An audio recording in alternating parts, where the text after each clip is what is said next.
budaya positif yang akan saya sampaikan pada pagi hari ini. Sebelum kita memulai aktivitas kita, sebelum kita mulai seminar kita, mari kita Tuhan Yesus adalah yang baik kepada kami dan selalu berada di dalam kehidupan kami. Tuhan, saat ini kami memulai aktivitas kami minta penyertaan perlindungan yang dari Tuhan, sehingga setiap apa yang kami lakukan itu bermanfaat dan berguna bagi kami dan sekitar kami, sehingga nama Tuhan saja yang dipuji. Dalam nama Tuhan Yesus kami berdoa dan mengucap syukur. Amin. Nah, saya akan memulai untuk seminar kita pada hari ini tentang budaya positif. Nah, ini saya kalau guru penggerak yang akan depan ya dari seminar bagus.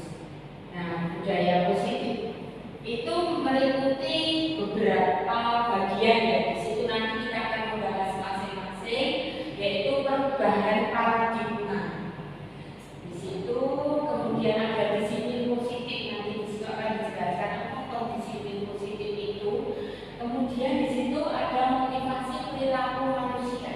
Nanti ada perilaku manusia itu seperti apa? Ketika seseorang membentak terhadap murid itu boleh tidak? Itu nanti kita akan belajar di sana. Posisi kontrol restitusi nanti ada di sana, kita akan belajar bagaimana ketika kita itu menjadi guru, ketika murid kita melakukan satu kesalahan itu kita di posisi apa? Keyakinan keras. Nah, nanti itu kita akan belajar juga tentang membuat keyakinan keras. Bagaimana keyakinan keras itu bisa disepakati bersama. Kemudian anak-anak kita itu akan melakukannya dengan sukacita, bukan dengan paksaan. Dan ketika anak-anak tidak sesuai dengan keyakinan keras yang disepakati itu, lalu bagaimana mereka akan bertindak? Nanti kita akan belajar kemudian segitiga restitusi. Segitiga restitusi nanti akan belajar ketika seorang anak membuat satu kesalahan, itu bukan kita sebagai hakim atau penghukum, tetapi bagaimana kita itu menyelesaikan dengan tidak membuat anak itu sakit hati. Itu mari kita akan ikuti sama-sama.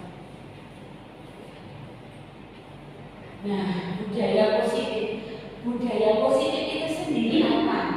Budaya positif merupakan perwujudan dari nilai-nilai atau keyakinan universal yang diterapkan. Nah, jadi nilai-nilai secara universal yang diterapkan, tetapi di situ nilai-nilainya itu bersifat positif. Nah, budaya positif itu bisa dilakukan dan sangat diharapkan itu dilakukan di sekolah, yaitu nilai-nilai atau keyakinan dan kebiasaan di sekolah yang berpihak pada murid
Pak Krisna.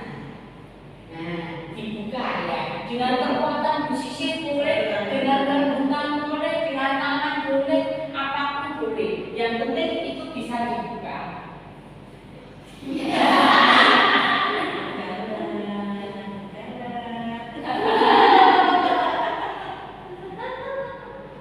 Bagaimana? Sekali kan? Berarti di situ Pak Krisna menurut Bu Siti bagaimana? Kenapa sudah dibuka? Kami yang pertama kami supaya tidak bisa dibuka oleh orang lain, apakah itu dari hal yang disembunyikan pada diri. Saya tak menanya kenapa Pak Krisna tidak mau membuka? Oh ya, terima kasih. Monggo Kak Kulit. Nah, ini tentang membuka tangan sepertinya biasa. Kalau kita memberi perintah pada anak-anak kita, nah coba maju ke depan. Nah, kemudian anak-anak kita juga akan seperti itu. Mungkin anak-anak kita ada yang kayak Pak Krisna tadi, tidak mau membuka. Kenapa? Bisa aku tuh, ya dong. Ya terserah aku gitu. Nah, tapi ada juga yang pasrah. Nah, ada yang pasrah, nggak apa-apa aku asal dia senang gitu. Itu berarti kalau dari situ kita bisa melihat siapa yang memiliki kontrol untuk membuka tangan. Kalau tadi kita gambarannya siapa? Pak Krisna. Kalau pada anak ya anak didik kita, ya mau membuka enggak? Kalau nggak mau, ya kita nggak bisa memaksa. Itu nanti akan belajar tentang teknik kontrol ya. Jadi kontrol itu terdapat pada seseorang itu sendiri mau membuka tidaknya. Nah, ketika mendapat sesuatu yang baru, mau menerima atau tidak, itu terserah, ya kan? Mau menjadi manusia pembelajar atau tidak itu monggo. Nah, begitu juga ketika nanti kita berada di kelas. Perubahan paradigma tentang teknik kontrol ini oleh William Glasser ya. Ada beberapa teori kontrol. Ilusi guru mengontrol murid. Nah, pada dasarnya kita dapat memaksa murid untuk berbuat sesuatu jika murid tersebut memilih untuk tidak melakukannya. Kita tidak dapat memaksa. Benar? Bisakah kita memaksa murid? Tidak bisa. Toh kalau bisa, murid kita kepaksa, bukan karena kesadaran. Nah, kemudian di situ disampaikan juga, walaupun tampaknya guru sedang mengontrol perilaku murid, hal demikian terjadi karena murid sedang mengizinkan dirinya dikontrol. Saat itu, bentuk kontrol guru menjadi kebutuhan dasar yang dipilih murid tersebut. Teori kontrol menyatakan bahwa semua perilaku memiliki tujuan, bahkan perilaku yang tidak disukai. Nah, itu semuanya memiliki tujuan. Sekalipun murid kita, sekalipun mungkin sebenarnya murid kita tidak suka dikontrol, tetapi karena apa? Karena dipaksa dan karena terpaksa. Nah, itu teori kontrol yang pertama. Itu kita bisa dapati ketika kita berada di kelas. Kita akan mendapatkan anak yang bisa istilahnya dikendalikan atau mengendalikan diri. Ada yang tidak bisa. Dan ketika kita mendapati anak yang tidak bisa dikontrol, kita menjadi apa? Emosi. Ya, emosi. Nah, di situ nanti peran kita sebagai seorang guru harus bisa mengendalikan diri. Gimana kita akan mendidik anak kita kalau kita itu mudah emosi? Nah, seperti itu. Ini teori kontrol yang pertama. Kemudian kita lanjut untuk teori kontrol yang berikutnya. Ilusi bahwa semua penguatan positif efektif dan bermanfaat.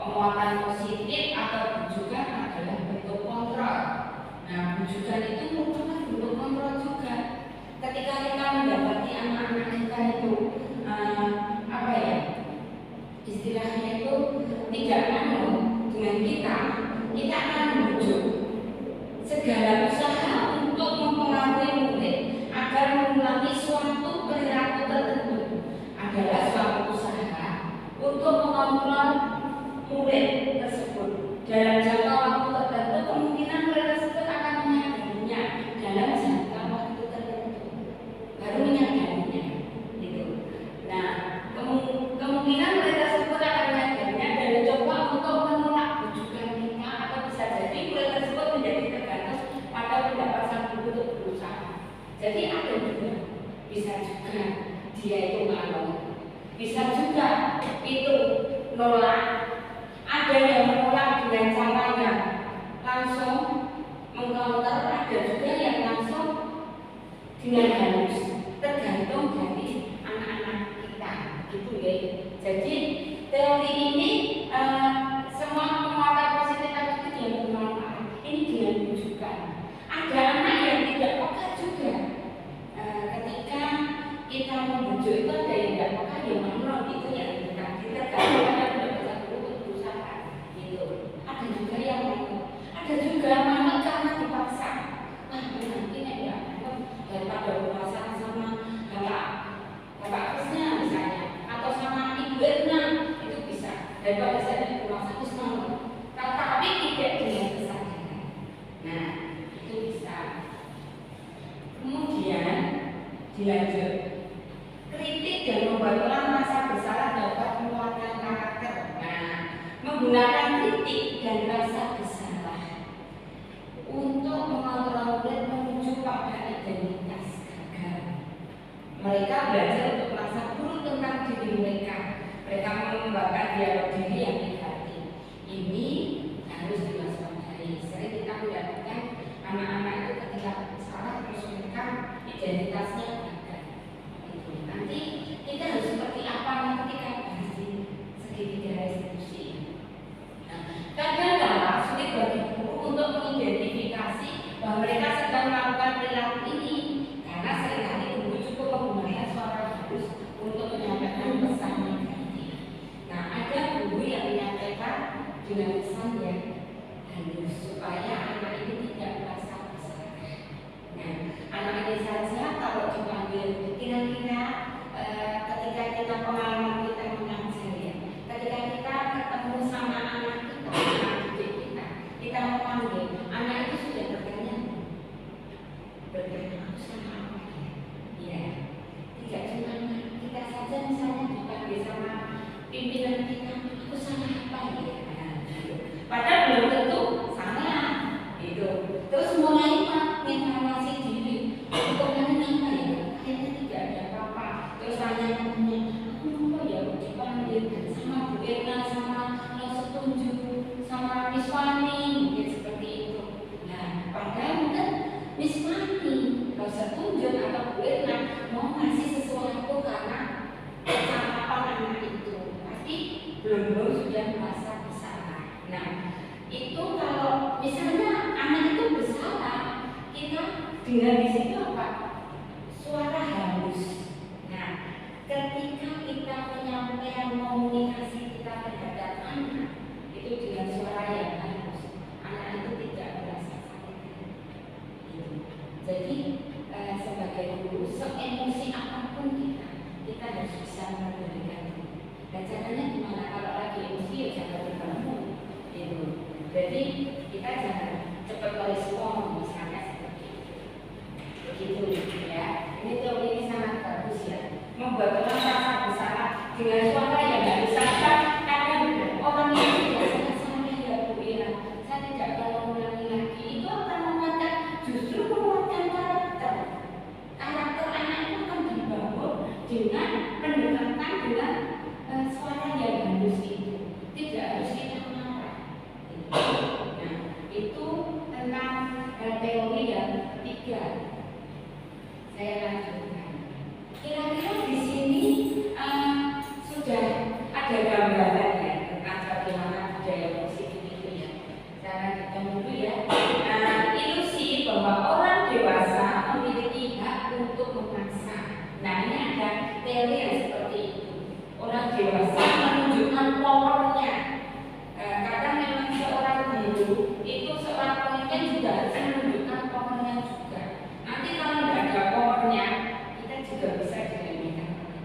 Ada saatnya kita tegas, ada saatnya kita itu halus. Banyak orang dewasa percaya bahwa mereka memiliki tanggung jawab untuk membuat murid-murid berbuat hal-hal tertentu. Apapun yang dilakukan dapat diterima selama ada sebuah kemajuan berdasarkan sebuah pengumpulan kinerja. Pada saat itu pula orang dewasa akan menyadari bahwa perilaku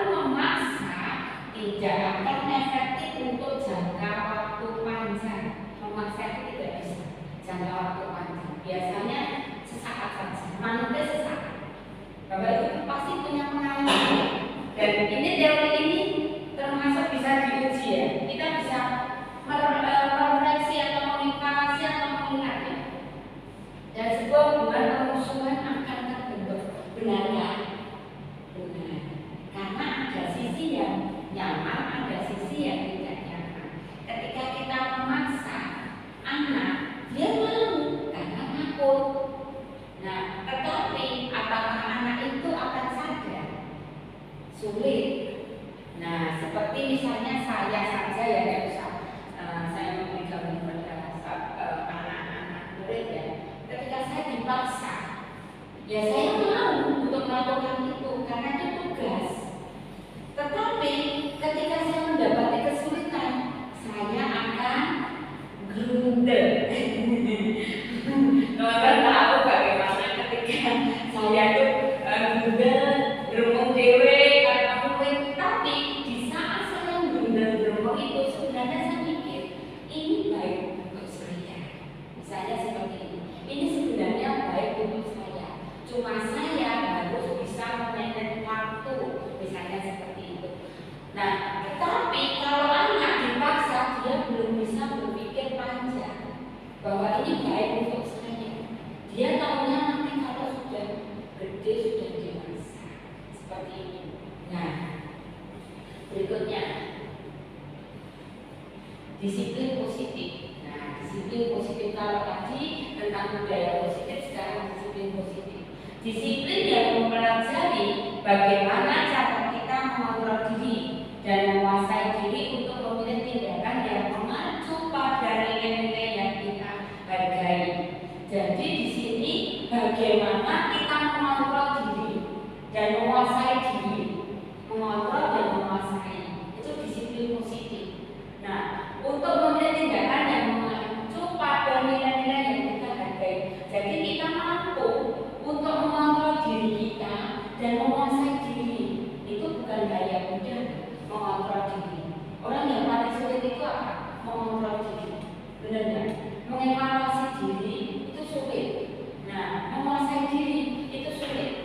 Apalagi ketika kita mendapat komplain itu pasti kita langsung ingin cepat respon. Nah, pada disiplin positif ini mengundang kita untuk bisa mengontrol diri, juga menguasai diri. Kemudian ketika bisa bertanggung jawab terhadap apa yang dilakukannya, karena mereka mendasarkan tindakan mereka pada nilai-nilai kebajikan diri besar. Nah, bertanggung jawab terhadap apa yang dilakukan. Tadi ada poin mengontrol diri, menguasai diri, kemudian di situ bisa bertanggung jawab terhadap apa yang dilakukan. Kalau kita melihat kebanyakan sekarang itu, ketika disiplin positif ini dilakukan pada seseorang, pada semua orang, apakah semua orang itu bisa mengontrol? Apakah bisa menguasai diri? Seberapa banyak? Nah, kita bisa melihat. Ketika kita melihat satu berita ya, ketika oh ini yang harus bertanggung jawab adalah si A tidak mesti langsung menerima ya saya bertanggung jawab dalam sekali. Pasti si A akan bicara saya tidak tahu. Saat itu saya tidak ikut terlibat. Nah, itu sering kita dapati. Ternyata disiplin diri itu disiplin positif itu bukan sesuatu yang mudah ya. Nah, itu tentang disiplin positif ya. Disiplin positif di mana harus bisa mengontrol diri, kemudian menguasai diri untuk melakukan tindakan yang sifatnya secara dihargai secara lebih besar, dan kemudian tindakan itu bisa dipertanggungjawabkan. Kemudian tentang teori motivasi hubungan dan penghargaan. Teori motivasi oleh Diana Gosen dan bukunya Restruction School Disciplines menyatakan ada 3 motivasi perilaku manusia. 1. Untuk menghindari ketidaknyamanan atau hubungan. Orang itu akan berusaha untuk menghindar dari ketidaknyamanan. Kemudian untuk mendapatkan imbalan atau penghargaan dari orang lain. Nah, ketika kita melakukan sesuatu tidak ingin mendapat imbalan atau penghargaan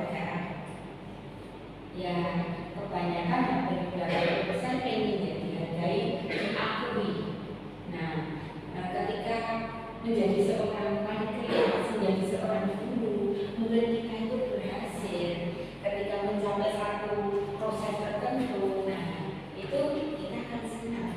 Ketika saat ini ada murid yang dulu adalah murid kita, itu berada di sini menjadi teman sekerja, ya Miss Fania ya. Nah, itu saya senang banget. Jadi ketika saya melihat Miss Fania kemarin di mikroteaching, saya itu sebenarnya malah mereview atau refleksi ya, refleksi. Kok sepertinya cara ngajar ini aku pernah lihat ya. Nah, secara tidak langsung, Miss Fania itu cara ngajarnya mirip sekali dengan Bapak Ibu guru yang ada di sini, karena Miss Fania dulu adalah murid di sini, dan di situ sebenarnya agak besar kita itu merasa dihargai. Terima kasih ya Miss. Jadi sebenarnya kita merasa Miss Fania itu menghargai Bapak Ibu guru. Ternyata kita itu tidak sadar dicontoh oleh murid kita, karena cara ngajarnya, cara menanyakan ke anak gitu tuh kok mirip guru kalaku di sini ya. Ternyata muridnya gitu. Nah, itu kami merasa seperti yang nomor 2 ini mendapat imbalannya, merasa dihargai seperti itu ya. Terus untuk menjadi orang yang mereka inginkan dan menghargai diri sendiri dengan nilai-nilai yang mereka percaya. Nah, menjadi yang seperti yang mereka inginkan. Miss, saya boleh tanya nih, apa yang diinginkan Miss Fania waktu dulu sekolah, kemudian anak-anaknya boleh cerita boleh ya? Kalau dulu saya belum tahu masih kayak masih santai gitu ya. Begitu masuk SMA dan tahu pengennya jadi apa, ternyata memang pengen jadi guru. Oke, jadi apa yang menginspirasi Miss Fania sehingga Miss Fania tidak itu? Jadi guru-guru di SMP kalau dulu niat, maksudnya berkaca dari yang dulu saya dapat waktu jadi murid, kok guru-guru kok bisa seasik itu ya, kok bisa membangun bond hubungan dengan muridnya, kok segiginya tuh kok bisa kayak gitu. Terus ada panggilan sendiri, saya jadi guru itu ada kayak panggilan guru. Terima kasih ya Miss Fania. Kita tepuk tangan dulu ya. Ternyata murid kita itu mengagumi kita. Padahal kita juga mungkin nggak memaksa. Dulu kami tidak pernah memaksa murid kita besok belajar murid tidak.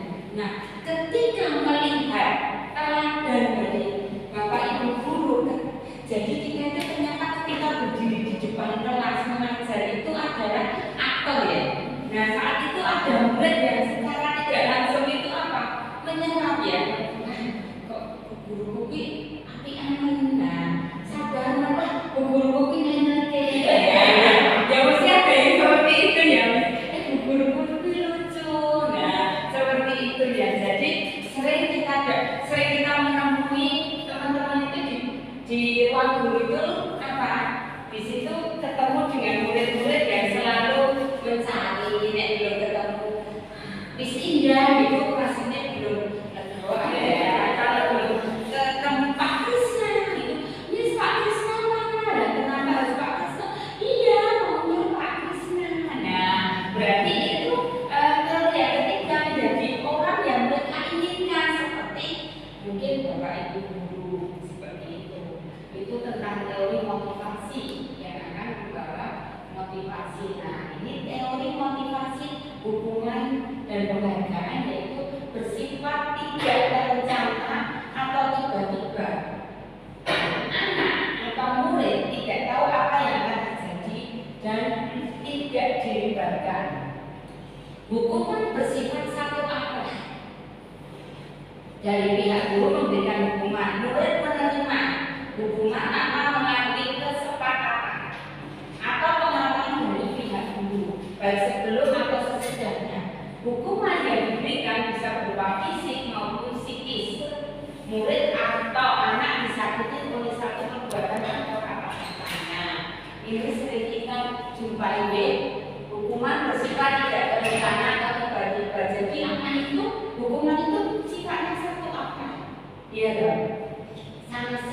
Nah, dari pihak guru memberikan hukuman dan murid menerima saja. Ya wes, hukuman kamu tidak mengerjakan PR jadi di depan.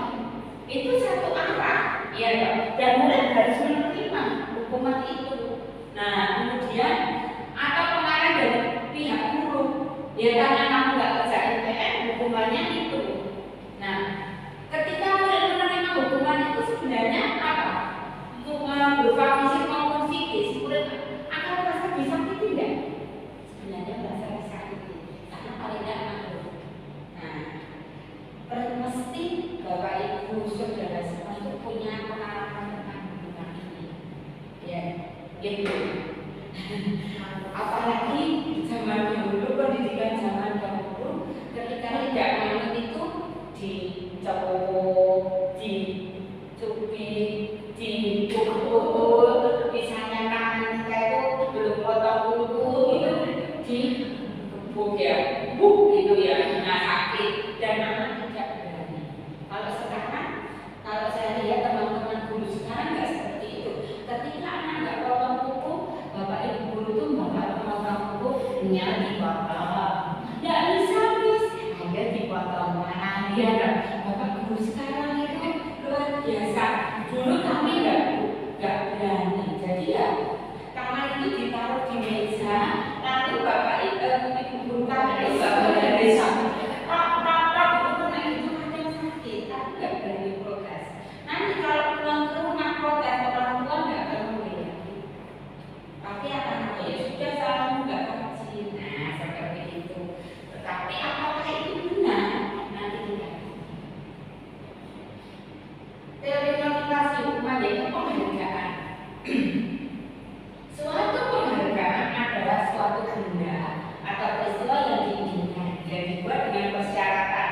Hanya jika kita melakukan hal ini, maka akan mendapatkan penghargaan yang diinginkan. Kemudian di situ memberikan penghargaan pada proses belajar murid kurang tepat untuk dilakukan. Karena apa? Memberi dampak negatif dan murid tidak memiliki motivasi yang benar dalam pencapaian yang sudah diusahakan. Penghargaan itu perlu, tetapi tidak harus selamanya diberikan. Karena apa? Ketika murid itu melakukan sesuatu, itu karena penghargaan dan karena kesadaran, itu juga tidak baik. Malah aku nanti dapat bahasa Inggrisku, bahasa Indonesia aku dapat 100, aku dapat penghargaan diberikan ini. Tapi ketika tidak mendapatkan penghargaan, ya bisa saya itu ada. Tapi beda. Ketika murid itu mau mendapat penghargaan atau tidak, tetapi tetap dia melakukan, itu yang kita harapkan. Berarti dia melakukan dengan kesadaran. Seperti itu ya. Nah, kita lanjut. Kemudian posisi kontrol guru. Program disiplin positif yang berpusat pada murid. Kalau dulu guru itu sebagai center, tapi kalau dalam disiplin positif ini murid sebagai center, yang dikembangkan oleh Dian dosen dengan pendekatan restitusi yang disebut dengan 5 posisi kontrol, yaitu pendukung, membuat merasa bersalah, teman, kemudian di situ pemantau atau manajer. Kita nanti ada di posisi ini. Ketika kita menjadi kontrol sebagai seorang kontrol. Nah, ini seorang kontrol. Nanti kita akan main-main sebentar ya. Nah, kita akan main sebentar ya. Seorang penghukum bisa menggunakan hukuman fisik maupun verbal. Orang-orang yang menjalankan posisi penghukum senantiasa mengatakan bahwa sekolah memerlukan sistem atau alat yang dapat lebih menekan murid-murid lebih dalam lagi. Guru-guru yang menerapkan posisi penghukum akan berkata, patuhi peraturan saya atau awas. Nah, sering kita sebagai guru tangan ini selalu dipakai untuk itu sebenarnya secara tidak langsung kita sudah punya sudah. Nah, tapi tanpa sadar. Kemudian kamu selalu saja salah. Nah, jadi seolah-olah anak itu nggak pernah benar-benar, nggak ada benar. Nah, kemudian selalu, pasti selalu yang terakhir selesai. Guru seperti ini senantiasa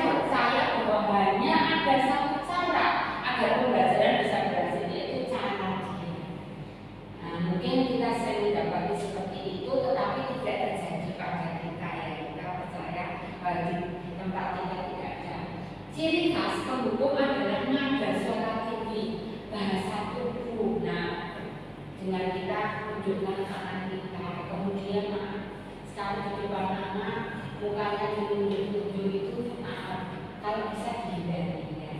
Kemudian mata melotot seperti saya, matanya sudah gede, seperti ini tidak bisa melotot saja, anak sudah gede. Itu beberapa waktu yang lalu ketika anak kelas 7 ini naik di kelas 8, saya tanya, "Nak, gimana kamu?" Katanya seperti itu. "Bu, saya mau cerita." Ya, pas MPLS kemarin, anak saya yang jadi NCO gitu. Saya tuh dulu pertama kali dari ibu takutnya kenapa? Yang matanya itu gede-gede. Terus kenapa? Bulan-bulan gitu kalau ibu ngomong tuh kayaknya melotot gitu. Kenapa enggak ya Bu ya? Enggak apa-apa, penampilan enggak seperti aslinya. Nah, kita aja enggak pakai matanya udah gede kayak gini aja dan takut, apalagi kalau melotot. Nah, karena takut dan jadi menunjuk itu untuk tidak dilakukan baik kepada anak didik kita, pada anak kita atau kepada siapapun. Jangan sampai seperti itu, diusahakan. Kemudian konsekuensi logis dari akibat penerapan peran kontrol penghukum adalah kemungkinan murid marah, mendendam atau bersifat agresif. Nah, bisa jadi sesudah kembali duduk murid tersebut akan mencoret-coret bukunya atau mencari mesinnya, bahkan yang lebih parah. Apakah pernah mendapati seperti itu pengalaman? Bu Ena bisa menceritakan. Ya mungkin juga karakter anak waktu itu ketika mungkin mendapat nilai tidak ekspektasi seperti yang diharapkan, padahal itu sudah di atas KKM. Itu wah percuma kerja malam-malam lembur mewarnai, karena kan saya dulu gambarnya. Ternyata saya cuma dapat segini Bu. Ada juga dulu ketika ulangan dibagi, kalau yang ekstrim sekali dia ini kertasnya langsung diuntel dibuang. Nah itu pernah Bu saya alami. Nah, itu saja tidak dihukum. Iya tidak Dihukum karena mendapat nilai tidak seperti ekspektasi.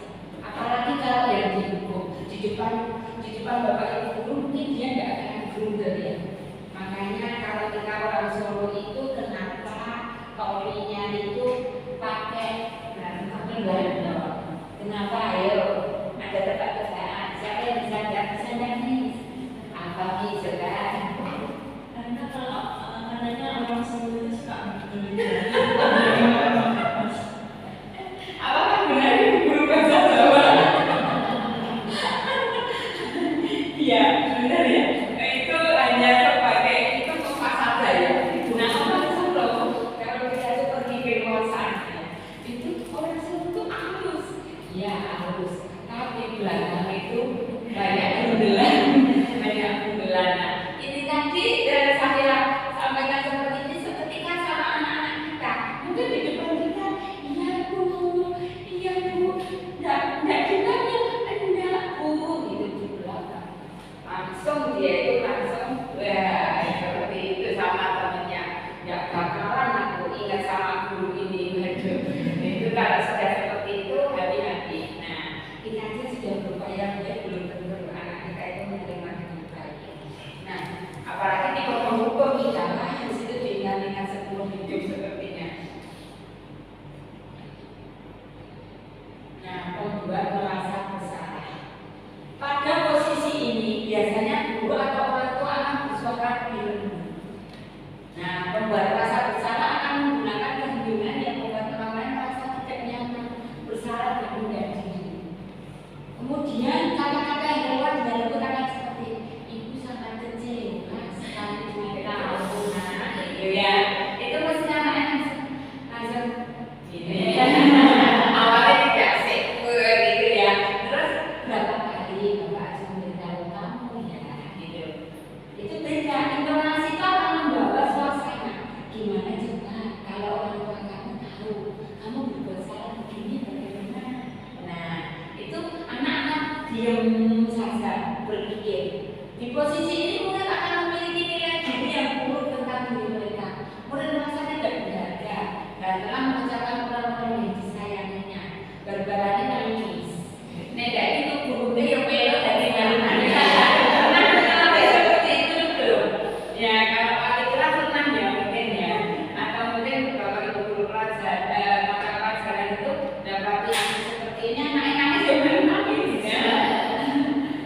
Ciri khas membuat rasa bersalah adalah ada suatu memelas, lalu sedih, bahasa tubuh merapat pada anak, kemudian lesu. Apalagi ketika kita itu memberi sentuhan dalam hati ya, tentunya guru cewek dengan guru cewek ya, itu kemudian kita terus ini, ya, yang gimana? Nah itu langsung dia itu langsung gitu jelas gitu ya.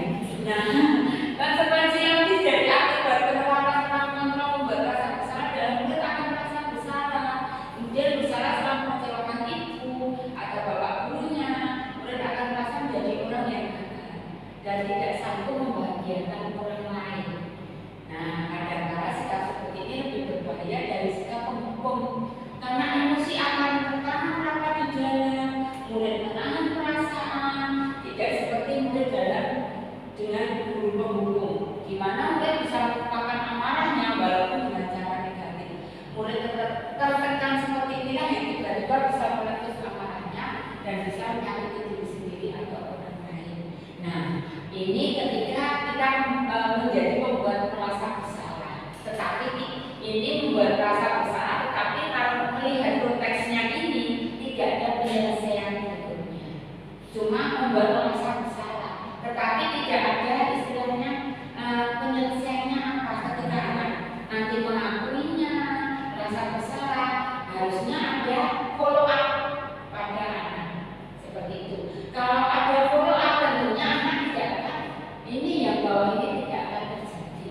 Tapi kalau tidak ada follow up bisa terjadi seperti itu. Karena mereka merasa tertuduh. Tertuduh aku salah. Tapi kalau kemudian kita sebagai guru kita tidak istilahnya menindaklanjuti dengan hal-hal yang positif yang kita bangun dari karakter anak itu, nah kita pasti yaitu anak akan merasa aku salah. Nah sebagai teman, nah guru bisa sebagai teman. Nah guru pada posisi ini tidak akan menyakiti murid, namun akan tetap berupaya mengontrol murid melalui pendekatan persuasif. Posisi teman pada guru bisa berdampak negatif atau berdampak positif. Berdampak positif di sini berupa hubungan baik dan terjalin antara guru dan murid. Guru di posisi teman menggunakan hubungan baik dan humor untuk mempengaruhi seseorang. Mereka akan berkata, ayo bantulah aku demi bapak ya. Nah, itu pasti murid, ya bisa aku sana. Ayo bantu aku sana. Demi bapak ya, biar bapak kerjanya juga segera selesai. Oke bagus nah. Nah itu sebagai teman ya. Kemudian ayo ingat tidak bantuan bapak sama ini. Ayo ingat. Jadi kalimatnya agak panjang. Ya sudah kali ini tidak apa-apa, nanti bapak bantu bereskan. Nah di situ guru memposisikan seperti teman dan biasanya murid senang. Ya toh. Jadi ini kayak temannya, tapi juga harus ingat ada batasan antara murid guru gitu. Nah, berdampak negatif dari posisi kontrol teman adalah bila suatu saat guru tersebut tidak membantu, maka murid akan kecewa dan berkata, saya pikir banyak, saya pikir bapak adalah teman saya. Murid merasa dikecewakan dan tidak mau lagi berusaha. Hal lain yang mungkin timbul adalah murid hanya akan bertindak untuk guru tertentu dan tidak untuk guru lain. Murid akan tergantung pada guru tersebut, bisa jadi. Jadi maunya deh Bu Indah dong, karena Bu Indah baik. Nah gitu, Bu Indah kan temanku gitu, misalnya seperti itu ya. Nanti misalnya Bu Indah sudah jadi temanku, misalnya seperti itu. Nanti kita akan dapati ketika di pembelajaran akan seperti itu, siap-siap saja. Jadi nanti merasa itu temannya gitu, seperti itu. Dan ketika ada temannya yang mendekat tidak boleh, itu bisa jadi seperti itu ya. Nah itu harus ada kontrolnya juga. Kemudian lanjut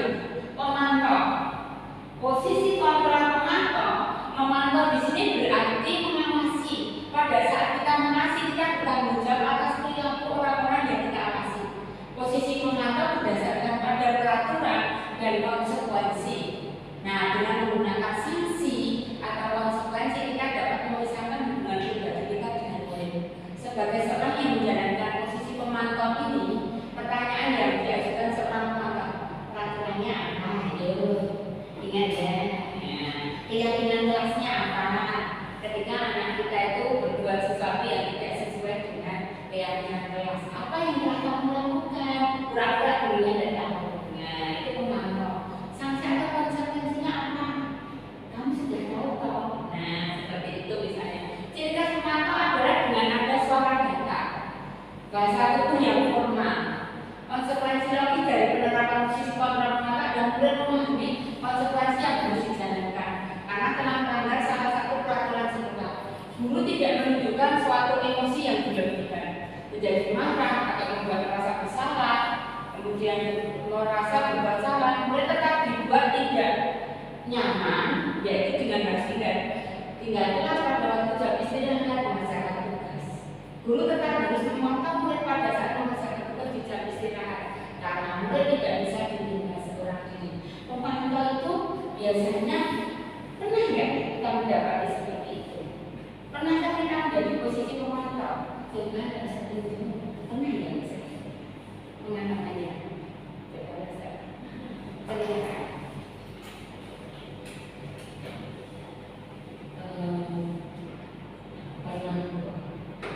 Jadi apa ya menanyakan kepada beasiswa kamu ingat nggak kemarin masuk bilang apa?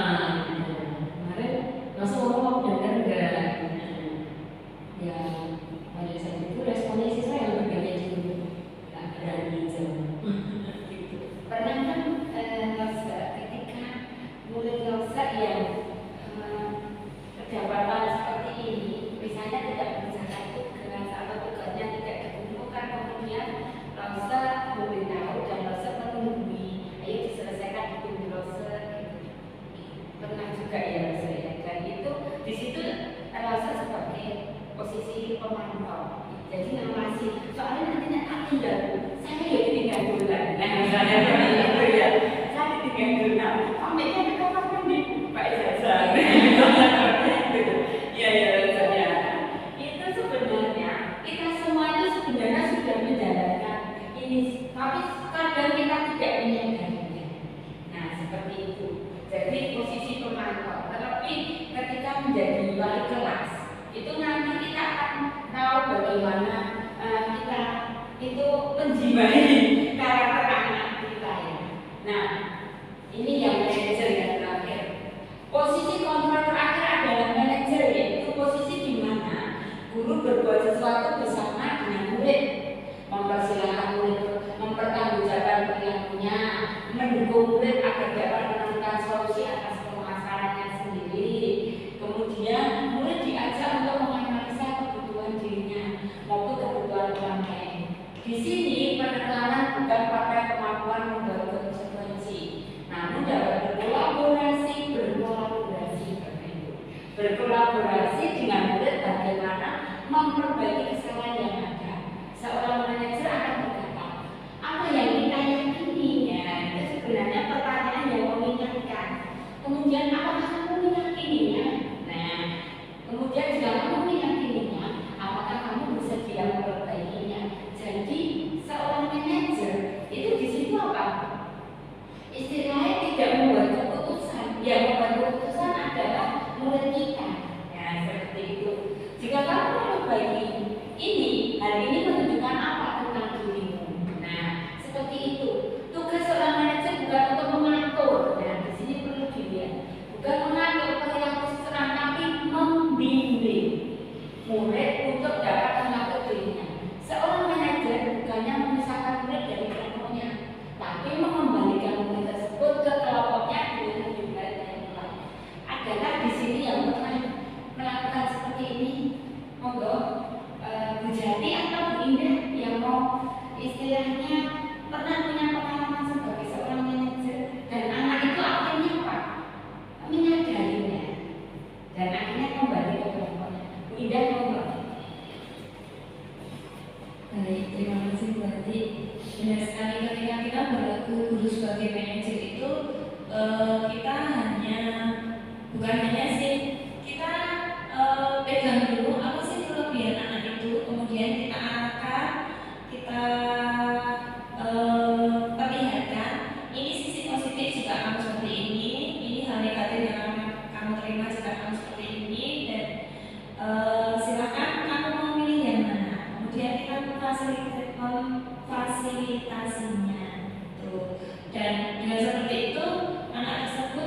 seperti berpikir sendiri dan mau melakukan apa yang seharusnya karena dia merasa tidak tertekan.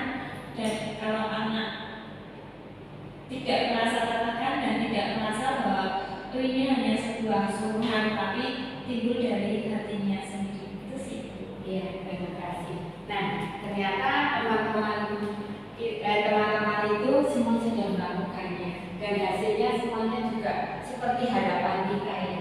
Ketika kita menjadi seorang manajer, anak tidak merasa tertekan dan dia jadi mengetahui bahwa hal ini tidak tepat dan dia tidak merasa bersalah, justru belajar dari apa yang dia lakukan yang tidak pas itu untuk tidak diulangi lagi. Itu tadi tentang kontrol 2 dan 5 posisi tadi. Nah, kita ada di mana itu sudah bisa dijawab sendiri. Nah, di mana posisi kontrol kita saat ini? Itu kira-kira saya di posisi mana? Saya pernah di posisi yang pemukul. Saya pernah ketika menjadi guru awal, saya itu ketika menghukum anak itu, saya itu kayak bangga. Tapi setelah saya pulang, saya pikir, saya mikirnya seperti ini, itu anaknya orang.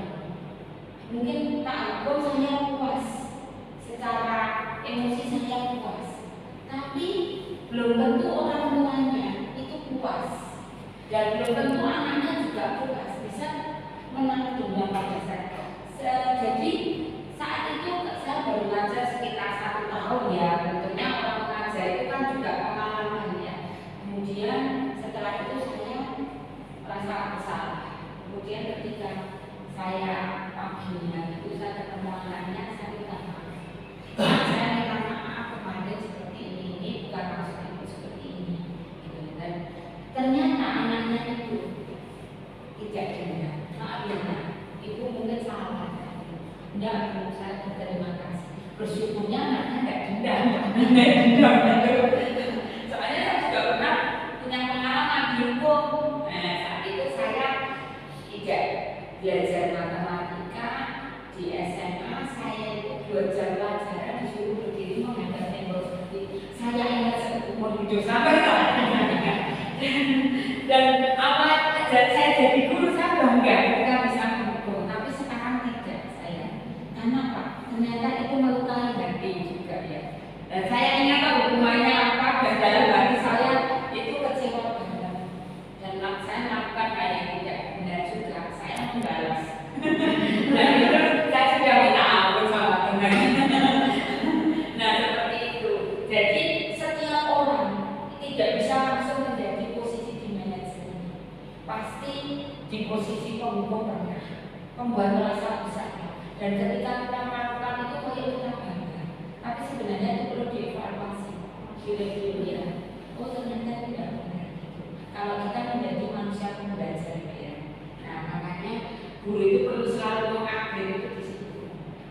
Kita tahu bagaimana kebutuhan dasar manusia, yaitu ketika seorang murid melakukan perbuatan yang bertentangan dengan nilai-nilai kebajikan atau melanggar peraturan, itu sebenarnya dikarenakan mereka gagal memenuhi kebutuhan dasar mereka. Kebutuhan dasar mereka apa? Penguasaan, kemudian kasih sayang dan rasa diterima, kesenangan, kebebasan bertahan hidup. Kalau kita ingat kebutuhan dasar ini, kasih sayang itu perlu banget. Mungkin di rumah karena orang tuanya sibuk, mereka tidak dapat kasih sayang. Sehingga ketika anak-anak itu datang ke sekolah itu harapannya ketemu bapak ibu guru yang sayang, yang memperhatikan kita, menyapa kita. Ketika kita memberikan sentuhan, gimana kabar? Itu anak itu senang banget. Pernah tidak anak bicara seperti itu? Oh saya tuh nggak pernah loh di los-los seperti ini. Pernah kita mendapati mungkin karena orang tua yang bisa itu kebutuhan dasar juga. Nah kita harus memperhatikan itu. Ketika kita memperhatikan kebutuhan dasar manusia, kita akan tahu. Oh jadi saya harus melakukan bagaimana. Nah di sini kita akan belajar keyakinan kelas apa atau keyakinan kelas. Nah meningkatkan pada keyakinan seseorang akan lebih memotivasi seseorang dari dalam. Seseorang akan lebih tergerak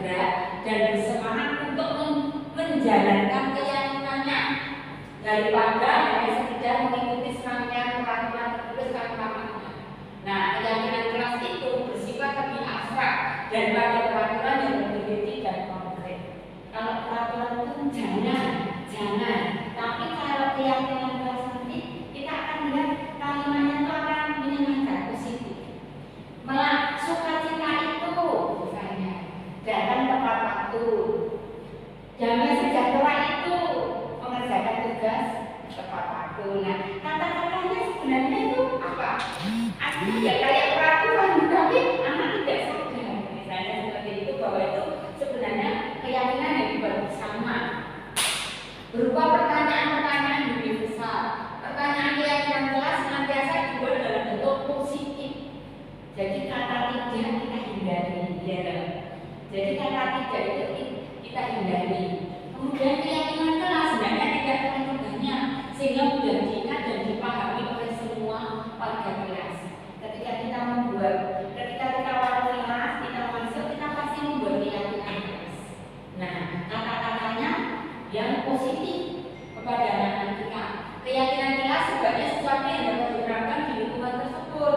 Semua warga kelas hendaknya ikut berkonsentrasi dalam membuat keyakinan kelas lewat kegiatan curah pendapat. Bersedia meninjau kembali keyakinan kelas dari waktu ke waktu. Nah, ini sering kita lakukan, tetapi kadang salah juga. Keyakinan kelas bisa dibuat itu dengan diskusi dengan warga kelas. Oke anak-anak, hari ini kita akan membuat keyakinan kelas untuk mata pelajaran bahasa Inggris misalnya. Ayo kita diskusikan. Nah, kemudian anak-anak menyusun. Miss, datang tepat waktu. Oke, misalnya sukacita itu datang tepat waktu. Nah, anak kan senang gitu. Ini Miss Faisal ketika bertanya. Oke, tulis sukacita itu. Nah, seperti itu anak akan senang. Dan ketika mereka itu nanti tidak sesuai dengan keyakinan kelas, ingat seperti itu, dan mereka akan menyadari, oh iya Miss, aku lupa, maaf ya Miss. Ya, biasanya seperti itu. Itu keyakinan kelas yang dibuat tidak kita pakai kata tidak itu seolah-olah kayak apa ya, larangan, bukan keyakinan yang disepakati bersama. Begitu nih. Nah, kemudian lanjut. Nah, ini gambar keyakinan kelas yang dibuat oleh anaknya siapa ini? Indah. Saat itu membuat keyakinan kelas. Ya, Indah ya. Nah, dia maju, dia membuat keyakinan kelas, kemudian itu menjadi kesepakatan kelas itu. Nah, seperti itu. Kemudian, nah kita masuk ke segitiga restitusi. Kalau nanti cukup waktunya kita bisa praktek sebentar. Kira-kira kurang berapa waktu saya? 5 menit. Cukup ya, berarti tidak ada praktek. Nanti kita bisa praktek ya. Menstabilkan identitas. Nah, bagian dasar dari segitiga ini bertujuan mengubah identitas anak dari orang yang gagal karena makan kesalahan menjadi orang yang sukses. Ini yang tadi. Kemudian validasi tindakan yang sama. Nah, setiap tindakan kita dilakukan dengan satu tujuan, yaitu memenuhi kebutuhan dasar dengan memahami kebutuhan dasar apa yang mendasari sebuah tindakan. Kita akan menemukan cara paling efektif untuk memenuhi kebutuhan tersebut. Menanyakan keyakinan. Teori kontrol menyatakan bahwa kita pada dasarnya termotivasi secara internal. Ketika identitas sukses telah tercapai yang satu dan tingkah laku yang salah telah divalidasi tanggal kedua, maka akan siap untuk dihubungkan dengan nilai-nilai yang dia percaya dan berkenan menjadi orang yang dia inginkan. Nah, ini misalnya seperti ini. Segitiga restitusi misalnya ada anak kita, ya, anak kita namanya A, B, dan C. Nah, C ini anak yang rajin, A dan B ini anak yang apa? Ya, anak yang kurang rajin. Biasanya anak yang rajin tidak disukai yang kurang rajin. Nah, anak yang A dan B ini datang kemudian membuli temannya yang rajin, ya toh. Nah, Jangan-jangan ada teman yang lain melihat, kemudian menyampaikan ke wali kelas. Nah, bagaimana wali kelas itu menjalankan segitiga restitusi? Nah, di situ menstabilkan identitas. Kita menstabilkan identitas. Misalnya dengan kata-kata, nah, ibu memanggil kamu itu ibu pengen bicara. Kan anaknya itu tadi udah merasa bersalah, tapi ada kalau anaknya bagaimana, kenapa lo perlu bicara gitu? Iya, tadi itu ibu dengar kamu itu ada temenmu yang ngasih kok ya kok itu apa kamu kok ya kreatif. Kita bilangnya ya sih kamu jahilin gitu ya, kamu kreatif ya, gitu. Oh, ya di situ kita anak itu nanti akan dengan model kita yang pendekatan seperti itu anak akan mengaku besar, dia besar. Nah di situ untuk menstabilkan identitas ibu ini akan bicara seperti apa? Biar sehingga semua orang itu tidak bisa salah. Jadi memposisikan bahwa kamu bukan yang salah kok. Ibu pun pernah salah. Nah, tapi apakah kita akan melakukan seperti itu? Dan sebenarnya apa validitasnya tidak yang salah? Itu adalah alasan. Kenapa kok kamu melakukan itu? Dia akan bercerita. Saya malas kok. Iya dia rajin banget. Itu saya malas kok. Dan saya soalnya tidak rajin. Nah, saya nggak sengaja gitu. Nah, itu adalah validasi tindakan yang salah dari dia mengakui itu tadi. Nah, kemudian menanyakan keyakinan. Kita tanyakan keyakinan yang sudah dibuat. Apa? Menghormati orang lain. Nah, kita punya keyakinan keras. Apa? Coba ingat, menghargai teman, menghargai sesama. Nah, kamu ingin tahu lalu bagaimana sikapmu seharusnya. Jadi di sini guru bukan menghukum ya. Guru di situ anak yang apa istilahnya menyelesaikan. Saya salah dan saya akan minta maaf. Nah, itulah segitiga restitusi di dalam menyelesaikan masalah. Kita tidak bertindak sebagai penghukum atau pembuat salah, tetapi kita manajer anak untuk anak itu kembali kepada integritas. Nah, itu kira-kira tentang segitiga restitusi. Kira-kira tentang tadi bagaimana budaya positif dari paparan ini tadi Bapak Ibu semua sudah ada gambaran ya, bagaimana seharusnya kita itu apa menjadi seorang guru yang tidak harus sempurna, kita tidak mungkin sempurna. Mungkin ada pertanyaan, saya juga satu pertanyaan atau mungkin ada refleksi. Ini ketika saya membuat segitiga restitusi dengan seorang anak ya. Ini juga anaknya Bu Linda, nanti sebenarnya. Terima kasih ya Bu. Nah itu ini kita akan merefleksi. Saya minta Bu Jati untuk merefleksi ya dari seminar ini. Oh Bu Jati. Terima kasih Bu Hadi. Tadi posisi kita sebagai seorang guru itu kalau tadi saya itu mungkin selama ini saya sering sebagai posisi di menghukum kesalahan. Nah, jadi ketika anak-anak melakukan kesalahan, kadang saya berikan hukuman kepada anak. Nah itu kemudian saya juga pernah menerapkan posisi guru sebagai manajer. Nah, jadi membantu anak-anak, membimbing anak-anak untuk bisa mengarahkan anak-anak apa harus dilakukan ketika mereka mempunyai permasalahan. Mungkin itu buat tim yang segitiga restitusi mungkin belum ada pengalaman. Terima kasih untuk sebenarnya. Terima kasih teman-teman semua. Apa ya, saya senang sekali bisa berbagi seperti ini. Memang diharapkan ketika kami mengikuti pelatihan itu ada yang bisa disampaikan kepada teman-teman ya. Ternyata saya pun juga sama dengan Bu Jati pernah menjadi seorang penghukum ya Bu ya. Nah, tetapi dengan